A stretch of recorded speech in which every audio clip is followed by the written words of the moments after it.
যারা মনে করে খন্দললি বিক্রি হয়েছে তাদের মনুষ্যত্ব নয় এবং তারা মানুষের ছেলে না। ভারতের উচিত হবে বাস্তবতাকে স্বীকার করে নেওয়া। বাংলাদেশের বিরুদ্ধে আচরণ করে কোনো লাভ হবে না। কোনো দালাল সৃষ্টি করে বাংলাদেশের সাথে বন্ধুত্ব কখনো হবে না। জামায়াতের সাথে সমঝোতা করে নেই।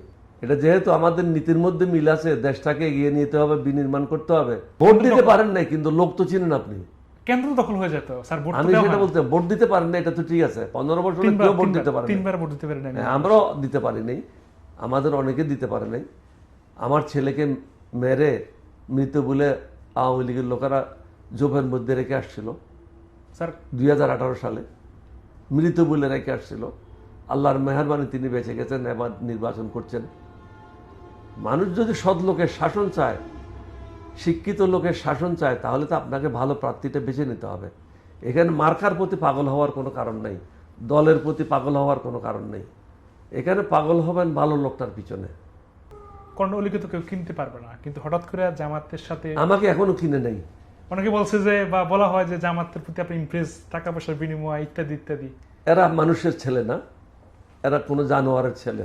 যারা মনে করে খন্দললি বিক্রি হয়েছে তাদের মনুষ্যত্ব নয় এবং তারা মানুষের ছেলে না, তারা জন্তু জানোয়ারের ছেলে হবে। আচ্ছা, কিন্তু এবার এটা হলো আমার প্রশ্ন। আমি বলতেছি তারা জন্তু জানোয়ারের ছেলে হবে। আমি নীতির কাছে কখনো কারো কাছে নথি স্বীকার করি নাই। জি, আমার প্রশ্নটা হচ্ছে, আপনি আমাকে বলেছেন 1996 সালে আপনাকে প্রধানমন্ত্রীর প্রস্তাব দেওয়া হয়েছে। প্রস্তাব দেওয়া হয়েছিল না, শুধু সকালে শপথ গ্রহণ করার কথা ছিল, হ্যাঁ, আমি নিই নাই। তো সুতরাং লোভ কিভাবে সামলাইছি এটা সমগ্র জাতিকে। হাসিনা যখন এখানে প্রধানমন্ত্রী ছিল তখনই তো আমি বলেছি যে এখানে আমার প্রধানমন্ত্রীর প্রস্তাব দিয়েছিল 96 সালে বেগম জিয়ার জায়গায়। পার্লামেন্টারি কু হওয়ার কথা। আওয়ামী লীগের 143 জন সদস্য ছিল, বিএনপির 40 জনের লিখিতভাবে দিয়েছিল, 183 জন লিখিতভাবে দিয়েছিল আমাকে প্রধানমন্ত্রী করার জন্য। আমি তো সেই অফার নিই নেই। এছাড়াও 2014 সালে 2018 সালে আমাকে মন্ত্রিত্বের অফার দিয়েছিল, টাকার অফার দিয়েছিল। আমি তো কুকুরের ছেলে না, কুকুরের ছেলেরাই বিক্রি হয়। স্যার আমি বলতেছি যে এত বড় পদ আপনি নিলেন না, লোভে পড়লেন না, কিন্তু আপনি জামাতের সাথে সমঝোতা গেছেন। এটা তো আমি পদ নিই নেই, জামাতের সাথে সমঝোতা করে নেই। এটা যেহেতু আমাদের নীতির মধ্যে মিল আছে, দেশটাকে এগিয়ে নিতে হবে, বিনির্মাণ করতে হবে। সুতরাং যারা বিনির্মাণ করতে চায় তাদের সাথে আমি গিয়েছি। যারা আমাকে সম্মান দিয়েছে, আমার দলকে সম্মানিত করেছে, তাদের সাথে আমি গিয়েছি। আচ্ছা, তো স্যার আগামী বাংলাদেশটা কেমন হবে? আল্লাহর মেহরবানিতে আমার নবীর দয়া খুবই ভালো হবে। আচ্ছা, কিন্তু এটার কোনো ব্যাখ্যা নেই। কিন্তু এই যে আশঙ্কাটার কথা আমি আবার রিপিট করতেছি যে কেন্দ্র দখল তো হয়ে আসছে বা ভোট চুরি তো হয়ে আসছে দেখলাম।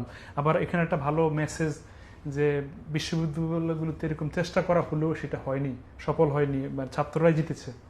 আপনার কি বলবেন? মানে এখানে আপনি দেখেছেন কয়েকদিন আগে জামাত ইসলামের একটা প্রতিনিধি দল ডক্টর তাহের সাহেবের নেতৃত্বে নির্বাচন কমিশনে গিয়েছিল। জি, তারা কিছু প্রস্তাব রেখেছে। তাদের মধ্যে অন্যতম একটা সুন্দর প্রস্তাব হলো প্রত্যেকটা ভোট কেন্দ্রে সিসিটিভি লাগাইতে হবে। এটা দেশের জন্য খুব কঠিন কাজ না। আপনি যেখানে বক্স লাগাইতে চেয়েছিলেন, ডিজিটাল বক্স, জি, ওটার জন্য যা পয়সা খরচ হইতো তার থেকে 3 ভাগের 1 ভাগ পয়সা খরচ হবে না। প্রত্যেক কেন্দ্রে যদি ডিজিটাল ক্যামেরা লাগানো হয় তাহলে কারো পক্ষে দুর্নীতি করা সম্ভব না। আর একটা গুরুত্বপূর্ণ কথা হলো, একটা বাক্সে যখন ভোট ভর্তি করা শেষ হয়, সকলের সামনে সে বাক্সটা সিল করতে হবে। সেটা খোলা অবস্থায় অন্যত্র রাখাটা ঠিক হবে না, কারণ কেউ এখানে কারচুপি করতে পারে। সুতরাং সবাই সামনে যে বাক্সটা ভোটে ভর্তি হয়ে গেছে, ব্যালটে ভর্তি হয়ে গেছে, সেটা সকলের সামনে সিল করে এক পাশে রাখতে হবে। তাও অন্য কামরায় নিতে পারবে না, ওই কামরায় এক পাশে রাখতে হবে সকলের সামনে। তাহলে দুর্নীতি বা অন্যায়ের আশ্রয় কেউ নিতে পারবে না। আচ্ছা স্যার, অনেক নির্বাচনের আগে তো অনেক দাবি, অনেক সত্য থাকে, কিন্তু যখন নির্বাচন অনুষ্ঠানটা শুরু হয়ে যায় তখন তো আমরা বেশিরভাগই অনাকাঙ্ক্ষিত ঘটনা দেখে আসছি। তো সেক্ষেত্রে আপনি ত্রয়োদশ জাতীয় সংসদ নির্বাচনটাকে নিয়ে আশাবাদ ব্যক্ত করছেন, কিন্তু এটার আসলে ফলবে কিনা? আমি মনে করি আগের তুলনায় মানুষ অনেক শিক্ষিত, অনেক কষ্টের মধ্যেই বিগত 15 বছর অতিবাহিত করেছে। সুতরাং সবার মধ্যে মনুষ্যত্ব জাগরিত হোক, সত্যের পথে থাকুক, ন্যায়ের পথে থাকুক, আল্লাহর পথে থাকুক। নবী করিম সাল্লাল্লাহু আলাইহি ওয়াসাল্লাম যেটা হেদায়েত করেছেন সেই পথে যদি আমরা থাকি, তাহলে এখানে বিভেদ, হিংসা করার কোনো কিছু নেই। যার যার ভোট সে স্বাচ্ছন্দ্যে গিয়ে ভোট দেবে।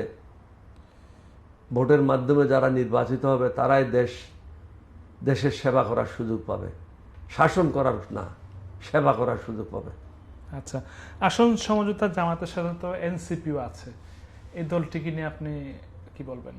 আমি মনে করি এখানে 71-এর মুক্তিযোদ্ধা আর 2024 সালের ফেসিবাদের বিরুদ্ধে যারা জান দিয়েছে, প্রায় 1,500 লোক, 1,500 আমাদের ছেলেমেয়েরা শহীদ শাহাদত বরণ করেছে, তারাও একসাথে হয়েছে।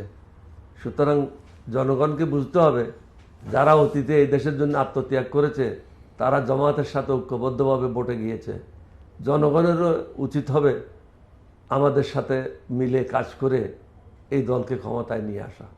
এই জোট বা জোটে বলেন, সমঝোতার বলেন, এই গ্রুপকে ক্ষমতায় নিয়ে আসে, এটা জনগণেরও এটা দায়িত্ব রয়েছে। আচ্ছা, এত কথা বললাম যে নির্বাচনী বিষয় শেষ দিকে আসছি, দুটো প্রশ্ন আছে। একটা হচ্ছে নির্বাচন হবে, অনুষ্ঠান হবে, এটা নিঃসন্দেহে সবাই বলছে, কিন্তু আবার এটাও অনেক বিশ্লেষকরা বলছে যে ভারত চাচ্ছে আওয়ামী লীগকে ঢুকানো, নির্বাচন করা, বা ভারত এই নির্বাচন হতে দিবে না, এরকম অনেক গল্প। যেমন আপনি তো দেখেছেন ওসমান হাদিকে হত্যা করা হয়েছে, সে হত্যাকারী ভারত অবস্থান করছে বলে অনেকে বলছে। তো এগুলো, এই মেসেজগুলোকে আপনি কিভাবে দেখেন? আমার মনে হয় আমাদের দেশের লোকেরা এগুলি মোকাবেলা করার জন্য প্রস্তুত। ভারতের উচিত হবে বাস্তবতাকে স্বীকার করে নেওয়া। বাংলাদেশের বিরুদ্ধে আচরণ করে কোনো লাভ হবে না। কোনো দালাল সৃষ্টি করে বাংলাদেশের সাথে বন্ধুত্ব কখনো হবে না। কাঁটাতারের বেড়া দিয়ে বাংলাদেশকে কখনো দমন করা যাবে না।